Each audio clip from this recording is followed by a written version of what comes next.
Buenos días, buenas tardes, buenas noches, cual sea la hora que nos estén viendo. Los saluda su amigo, el profesor José Herrera y... Yo soy Alejandro, hola.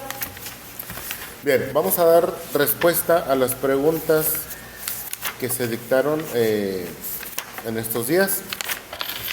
Vamos a comenzar, vamos a tratar de ser breves. Número 1, ¿cuál es el movimiento ciudadano que ha impactado más alrededor del mundo en los años 60? Los movimientos estudiantiles. Los movimientos estudiantiles, gracias, Joseph. Número 2, ¿cómo se le llaman los organismos creados por los ciudadanos para defender las causas políticas o sociales importantes? Organización ciudadana. Bien, esa sería la respuesta. Número 3, ¿cuál ha sido la conquista social más importante de las mujeres en general? Es el derecho al voto. Sí, aquí en México se ganó en 1953 bajo la presidencia de Adolfo Ruiz Cortines. Bien, número 4, ¿qué significa la igualdad entre hombres y mujeres? Bien, que hombres y mujeres tengan los mismos derechos políticos y sociales. ¿Sí? Esa sería la igualdad entre los dos géneros. Número 5, ¿quién fue el que encabezó las protestas contra las injusticias hacia los afroamericanos en los Estados Unidos en la década de los 60? Bien, este señor fue Martin Luther King, un activista, pastor y abogado norteamericano que tristemente murió asesinado. Cosa muy paradójica, ¿no? Siendo que él fue un pacifista. Número 6, ¿cómo se le llama la presencia o convivencia de elementos culturales distintos en grupos pequeños dentro de una sociedad? Número 6, Joseph. Pluralidad cultural. La pluralidad cultural. De repente se me traba. Número 7, ¿cuáles son los problemas que surgen al crecer la población? La 7. ¿Sí? La respuesta es mayor contaminación y ruido. ¿Sí? Hay más de todo, pero esto se agudiza más. ¿Sí? Número 8, ¿cuáles son los países que han aumentado su poderío económico, político y militar a partir del año 2008? Fueron los países de México, Brasil y Argentina. ¿Sí? La número 9, ¿cómo se le llama a la doctrina que defiende que los gobiernos intervengan lo menos posible en la economía y que las empresas y mercados actúen solos? Neoliberalismo. Es el neoliberalismo, que aquí lo tuvimos a finales de los años 80 y principios de los 90 con Carlos Salinas de Gortari. Y ya ven cómo nos fue. Bien, número 10. ¿Cómo se le conoce a la situación en donde hay grandes desequilibrios en la economía? Bueno, pues esto se le llama crisis económica. Desde que yo tengo uso de razón desde los años 70, en México siempre hemos estado en crisis, desafortunadamente. Bien, siguiente número. ¿Quiénes fueron los representantes de los bloques capitalista y comunista respectivamente? Por el bloque capitalista fueron los Estados Unidos y por el bloque comunista fueron Rusia o la antigua URSS, Unión de Repúblicas Socialistas Soviéticas. Siguiente, ¿quién fue el dirigente soviético que inició importantes reformas políticas y económicas que se conocieron como Glasnost y Perestroika?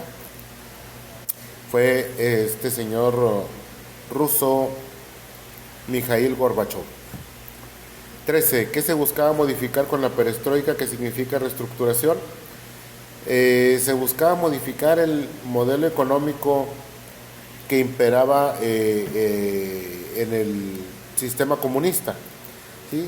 Reformarlo y cambiarlo, acercarlo un poco más al al capitalismo. Número 14, ¿cuáles fueron los aspectos positivos del régimen socialista?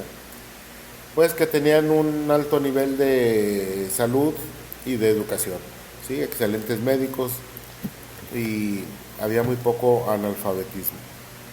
Número 15, ¿cuál fue el primer país socialista que enfrentó una crisis política en la década de los 80? Fue el país de Polonia, ¿sí? Por la huelga que hubo en los astilleros polacos allá dirigidos por este señor Lech Walesa, que después fue presidente ya cuando hubo elecciones libres en Polonia. Número 16. ¿Cuál fue el símbolo del comunismo? El símbolo del comunismo en Europa Oriental o del Este fue el muro de Berlín. ¿Sí? ¿En qué año se disolvió la Unión Soviética como tal? Empezó en finales del 88, pero oficialmente fue en 1991. Siguiente. Gracias a la globalización, en México se pueden adquirir artículos que se han fabricado alrededor del mundo, ¿sí? Ya que es muy fácil el traslado de mercancías a cualquier parte del mundo. Entonces nosotros podemos ir a Walmart o a H-E-B y comprar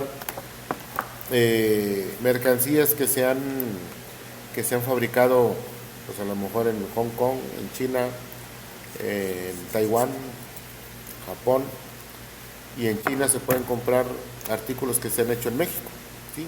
No nada más en Hong Kong, en China, en Europa, en Rusia, en cualquier parte del mundo, ¿sí? Esto es debido a la globalización. Siguiente, el aumento en el comercio internacional de las últimas décadas se debe precisamente a la globalización, ¿sí? Número 20, el neoliberalismo, que es lo que ha abierto por las fronteras de los países al comercio internacional, ¿sí? Ya que el neoliberalismo lo que ha quitado restricciones para que se pueda comerciar más fácil entre los países. Siguiente, ¿cuál fue el suceso histórico que tuvo lugar entre 1947 y 1989 entre Estados Unidos y la URSS? Fue la Guerra Fría. 22. ¿Cómo se le llama la expansión generalizada de la actividad económica mundial? Globalización. Es la llamada globalización. Siguiente, 28. 23, perdón. ¿Cuál es el país que produce la mayoría de software por computadora a nivel mundial? Este país es La India. la India. Número 24. ¿Cuáles son los países llamados los tigres asiáticos? Son los países de Taiwán, Hong Kong, Hong Kong, Singapur, Corea y Corea del Sur. y Corea del Sur. De hecho, aquí en Monterrey y su área metropolitana tenemos una sucursal de Corea, ¿sí? Acá rumbo a Pesquería ya le llaman Pescorea. Bien, número 25. ¿Cuál es la característica principal del modelo económico capitalista liberal? El libre comercio. Es el libre comercio. Bien, estas son las respuestas para su cuestionario.